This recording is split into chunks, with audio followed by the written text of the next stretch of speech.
Hey everyone, welcome to These Are My Friends. This is a music podcast where I talk to friends and family and learn what's important to them in their musical lives. What songs, bands, or albums that set their brain on fire. This is my friend Jake, who's an incredible artist, welder, and dad, and a devoted Slipknot fan. Let's get right into it. We're here to talk about one band in particular, which you set up for me. Mhm. You told Yep. me about a while ago, which I think is perfect because like we've talked about before, I'm like I don't know what I'm like a light fan. I'm like a fan of the people like you that are like devoted to this Yeah. band. Yeah. And so who are we talking about? When was the first time that you heard them? And then like what's significant about why we're talking about them now? All right. So we are talking about the band Slipknot. Um, I think so. The first time I heard Slipknot, I was pretty young, man. I was definitely in elementary school, and I'm sure you remember this time fondly. You probably remember it well. The early 2000s, late 90s, early 2000s. I think metal music and like new metal in general was like kind of on the like I think that was just a different time for that type of music, and I think it was sort of on the rise.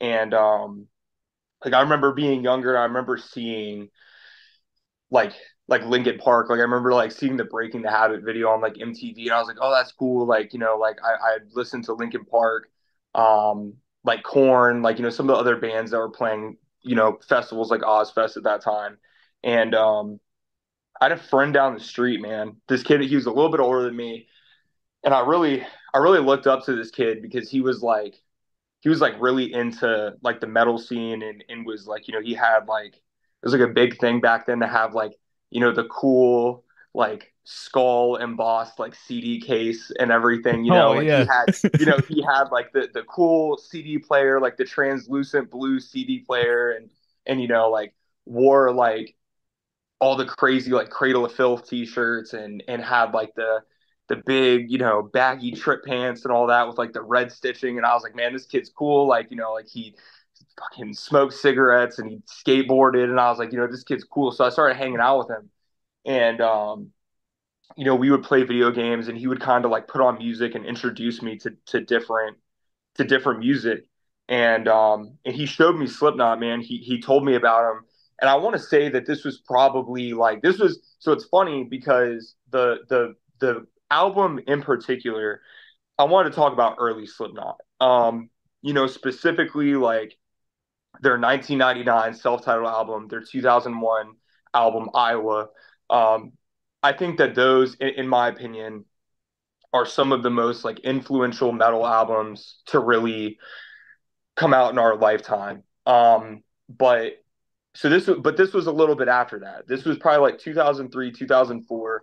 Um, so right around the time that they released their third album, which was the Subliminal Verses. That's like a really big one. Like a lot of popular songs came off that album. Yeah, I mean Before I that's how Forgive. I like first like I've told you before like yeah, it was probably like what like '04 the Duality video came out. Yes, I remember like yes, sitting in the basement at the friend's house that I always spent like weekends at seeing the Duality video for the first time and I was like this is like the craziest thing I've ever yeah. seen. Because you have like it's just a video of like these sweaty masked men Yeah. playing intense music, and there's just like 100 people tearing a house apart, like you like that, and I think that that's like a lot of people's first reaction when they see, or when they first hear Slipknot. Like that was how it was for me. Like I he told me about this band. Like I said, this is about like the Subliminal Verses era. And I I remember listening to them and I was hooked, but then I remember seeing their music videos on TV. And I remember I had seen do you remember back, so I want to say it was a thing probably before this time, right around the early 2000s, if you had like Comcast, like on demand or Oh whatever, yeah. you could go to like music videos Yeah, and you yeah. could watch music videos for different genres on like Comcast or whatever. And I distinctly remember like the earliest thing that I remember seeing from them was, I want to say I was at my sister's house, and I think I was like it was like my dad and I were like house sitting for my sister while she was out of town. And like my dad was like hanging out or whatever, and I was in the living room, and I wanted to watch some music videos. Like I wanted to see, because back then that was kind of like, it was different. You didn't have, like, you did have YouTube, but it was kind of in its infancy.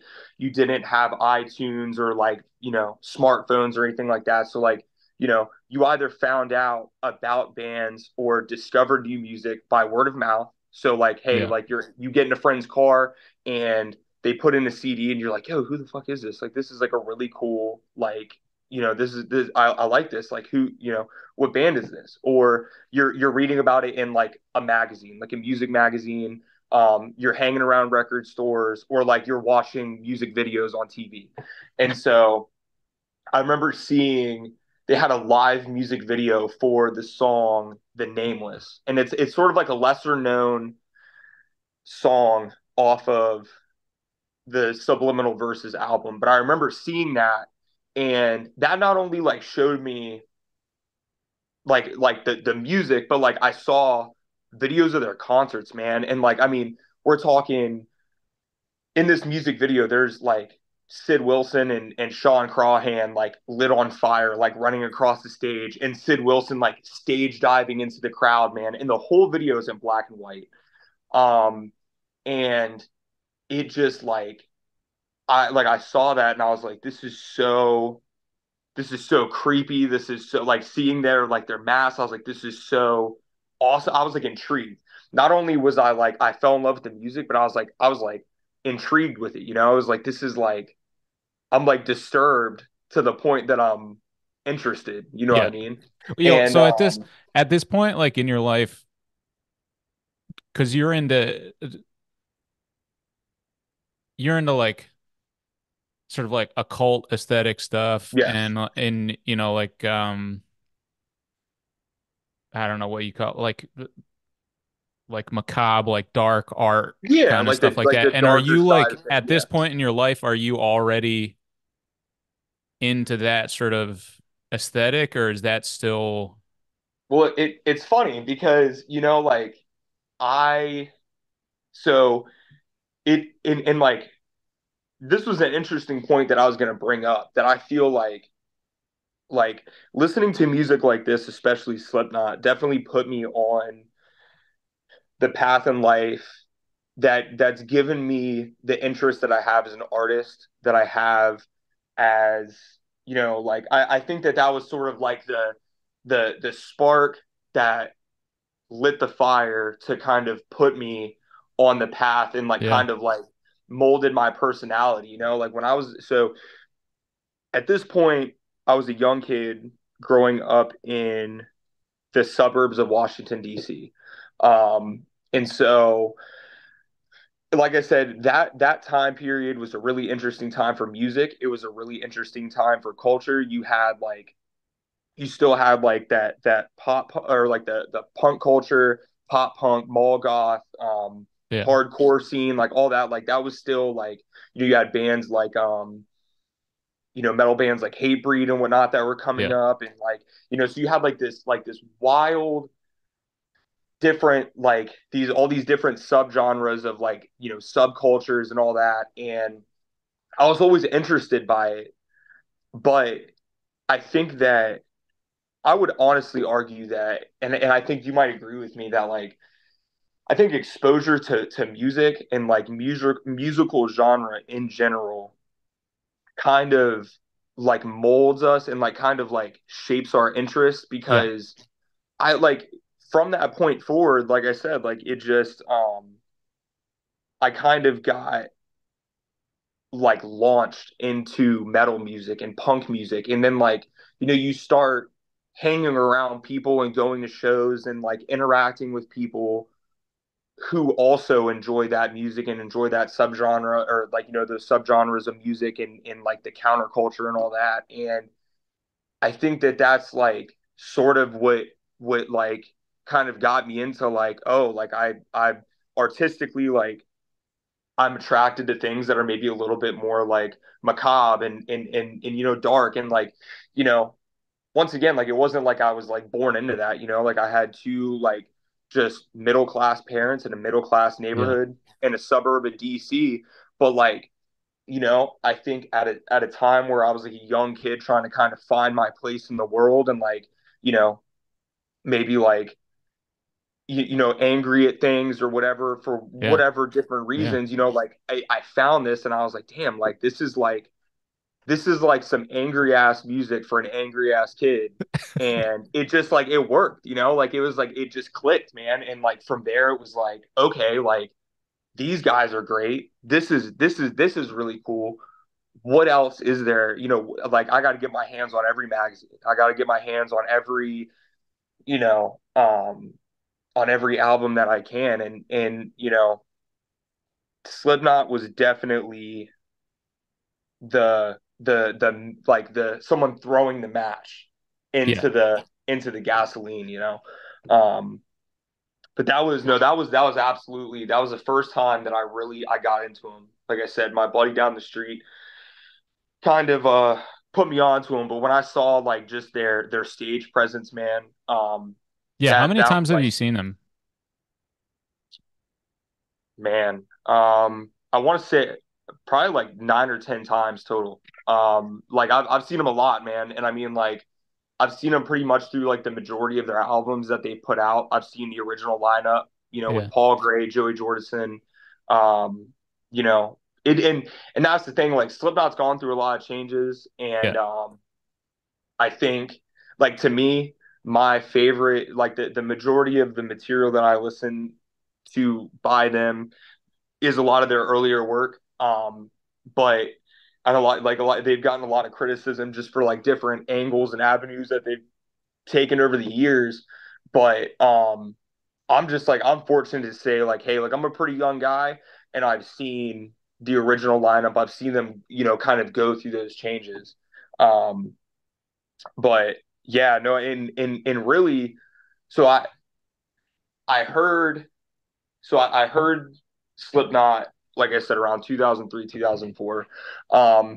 As I got a little bit more access to the internet, I started doing like research on the band. And I would say probably like a year or two after that is when I started listening to um, their earlier albums. I had gone out and bought. I'll never forget. I think it was Barnes and Noble in the town that I lived in, because Barnes and Noble used to sell like CDs and whatnot. The So God. I had my dad, take me. I'd saved up money or whatever, from mowing the lawn or doing chores, and I had my dad take me to get the Subliminal Verses. I remember like putting it on in his truck and him just saying like, what is, like, like he just couldn't he couldn't comprehend. I think everybody who listens to this, to this umbrella of music has had that experience with their parents where they're like, what is this, like what is that, like they're just yelling, and you're like, no, like it makes sense to me, um but so I had gotten that, and then I had picked up the um the self-titled album um, that was released in 1999. And I know I had talked to you about it. Side note, we had talked about it, and one of the Yeah. reasons why I recommended that we discuss Slipknot, and more specifically, kind of touch heavily on the 1999 album, is because it's the 25th anniversary this year. And they're going on tour. So they're doing a European tour, and they're basically playing each show. They're just playing the self-titled album in its entirety. Oh, Um, perfect. so I saw that and I was like, man, like we gotta do something. Like this would Yeah. be cool, cool to talk about. Um, but yeah, no, and it's funny how you and I had sort of like the same experience of like watching this video, and you're just like, oh my God, man, like Yeah. Well, the energy is just untouchable. I like, um, I mean, hopefully, So try and like make a mental note because hopefully I don't forget. But you made a good point that like putting it on like your dad's stereo in the car and like you being like it makes sense to me. Like that I Yes, think is like I think I like still like even as an adult and like a pretty like weird music fan. Like my taste is like all over the place. I feel like that's like what I'm trying to say to people most of the time is like it matters to me. Like you don't need to get it. Like a fan's just a fan of whatever they like. But you know, even if like you were saying, like you had, you know, you grew up in a situation that like somebody might look at you and be like, well, like, why is this kid like gravitating to this like super like aggressive, angry music? And like, you know, they don't necessarily know, like, you know, people are just like angry for whatever reason. They like don't need to exactly, justify it. And we just like gravitate to whatever kind of art explains that feeling to us. exactly, exactly.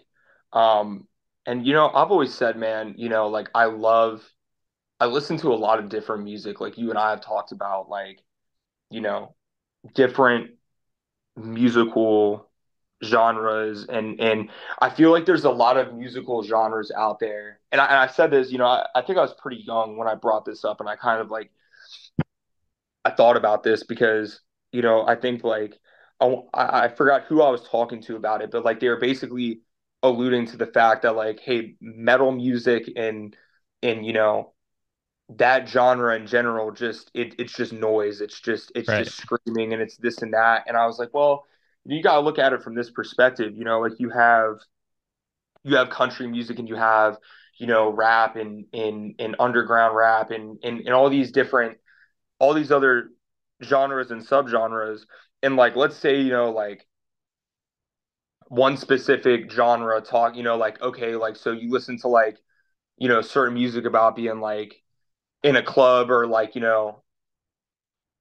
driving elaborate cars and living it. Like not everybody knows what that it can relate to that lifestyle. Like I Yeah. don't know what it's like to drive a Lamborghini or like live in a penthouse apartment in Miami or like with like country music. Like I didn't grow up on a farm. I'm not like Right.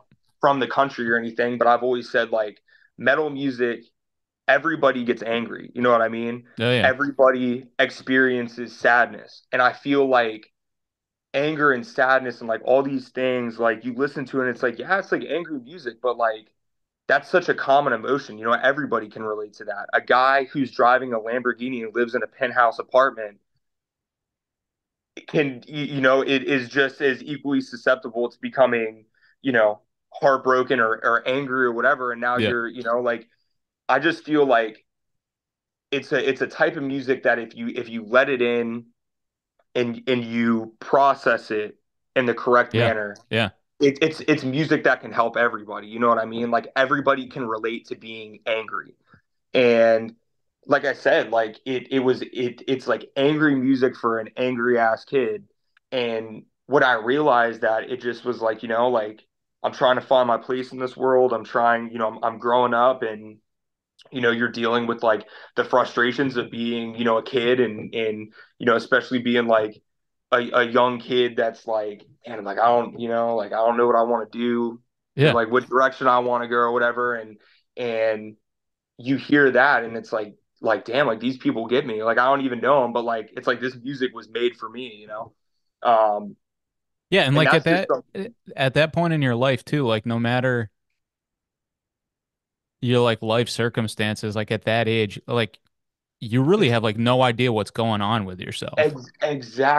exactly. And it's like you know there's not always like a resource, like maybe you can't talk to your parents, or maybe like Right. you don't have friends that get it, or like, you might be like a dirt poor kid that's, it's like I can't talk to my friends because like my friends are, living in a 7 bedroom house and, I just got my lights cut off last night or something, and it's like, not everybody might not get it or like might not get what you're going through, but like if you can find something that can help you kind of like deal with the emotions that you feel and kind of help you get through stuff, it's like then you just kind of cling on to that.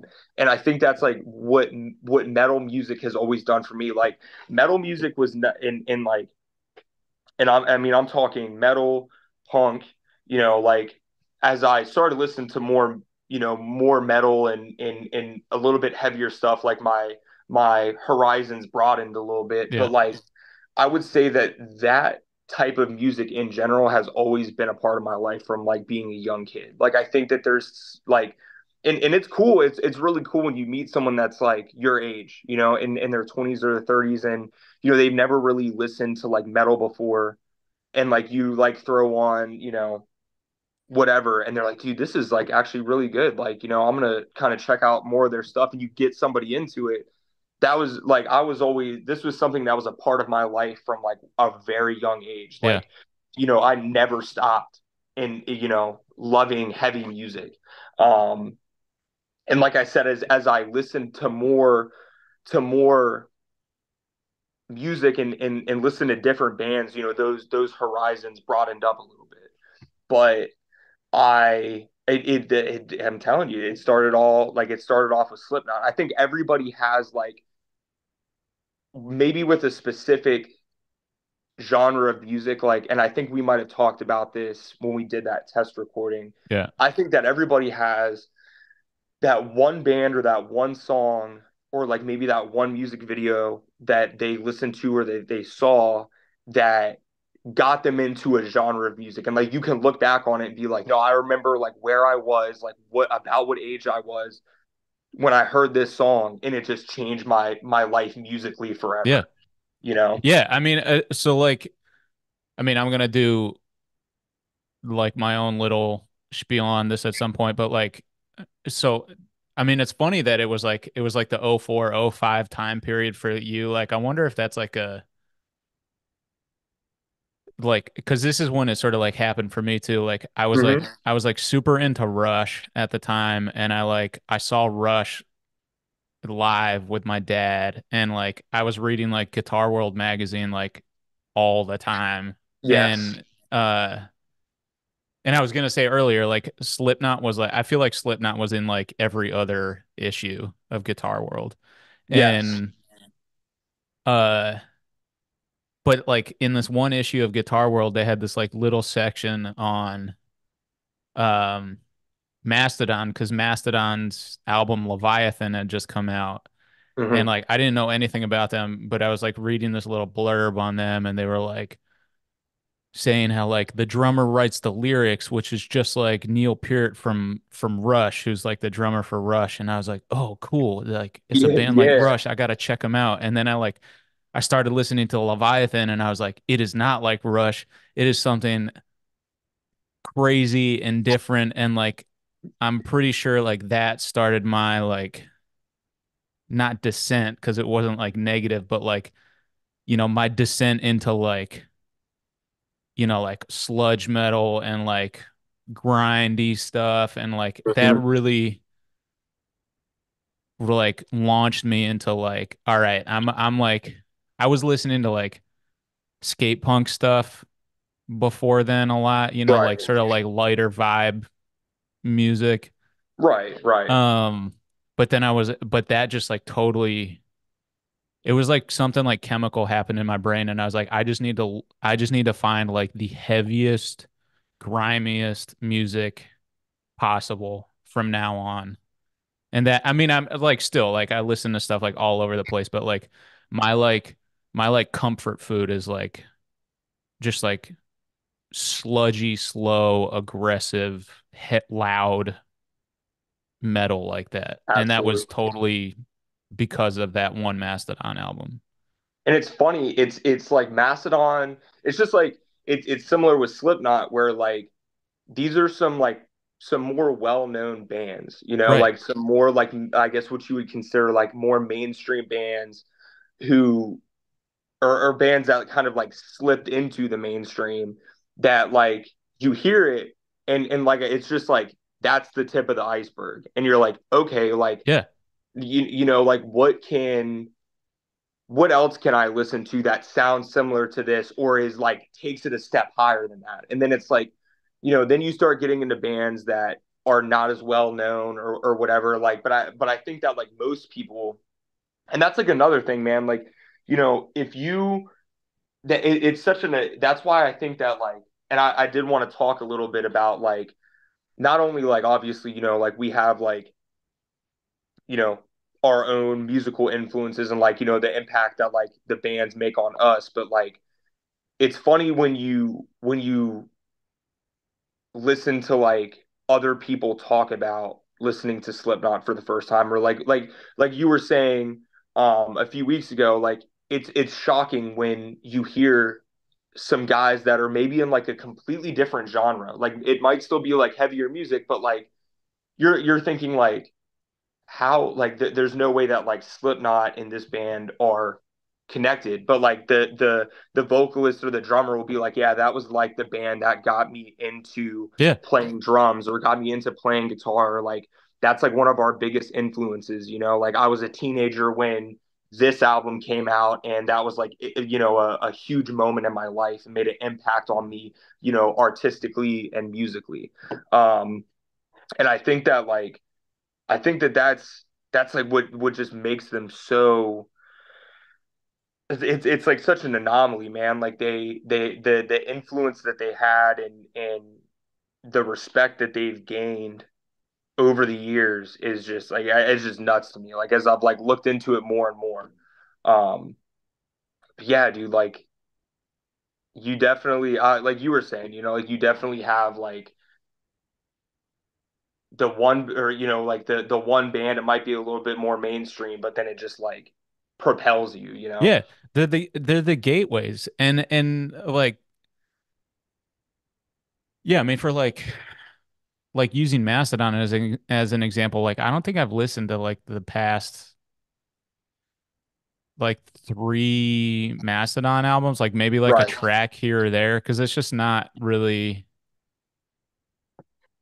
I don't know, it's just like not really stuff I'm into anymore. And like I right, don't I don't like disrespect the band now, right. but they, and a lot of this has to do with like bands that like really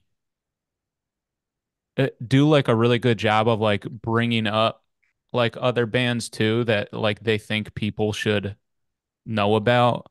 Like Hmm. maybe, and especially like this is when bands like reach a certain like level of popularity or something like that, but they still like take like support acts and stuff like that, that they're like, yo, y'all need to like check out these like new guys who are coming up, Right, and use their leverage to like really rep for some like much smaller artists, and right. like maybe like more obscure artists or like a little more like difficult kind of music or something like that.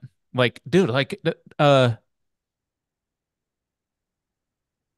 I don't know, like 2 years ago or something like that, like Limp Bizkit took Dying Wish on tour, and now like, Yeah, and Dying Wish was just like kind of like known in like the hardcore and like metalcore space, and now like Dying right. Wish is just like ascending like fast as fuck. Absolutely. Yes. Which is like crazy that you And that they you tour mentioned like that. crazy. Like that's not like just because of Slipknot or Limp Bizkit. Like Dying Wish tours like nonstop. Like Yeah, they like yeah. grind hard. But yeah, sorry. Anyway. It's no, but and it's funny that you mentioned Dying Wish because, dude, I heard them like, and I don't know if I guess I might have been hearing them like as they were kind of like on the upward slope into popularity. Um, I want to say it was about probably around the same time frame that they were touring with Limp Bizkit. It was probably like a year or two ago. And I remember just hearing it and like it was like this is fucking awesome. And then I found out that it was like this it was a female like Yeah. I was like this girl has got some like she's Hard as got hell. like I was like this is awesome, dude. Like like you got like big bands um like Lacuna Coil, Yeah. like earlier bands like Kitty, Lacuna Coil, Evanescence was like touring on Ozfest for Yeah. a while too, and then you got like newer bands like in this moment, the Pretty Reckless, um, who we just saw in this moment. They are, Oh yeah, dude, I'm right, right. telling you, phenomenal. Like if it, even if like, even if you think and you're like, you know, oh, like this might not be like musically up my alley. I'm telling you, if they come anywhere with like a 2 hour radius of you, go see them because their Yeah, stage presence and like the show that they put on is incredible.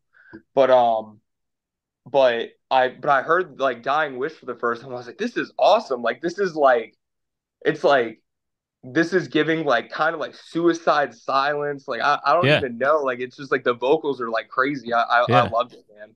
Um, but no, that's a very good example of like how it's like the most unlikely duo.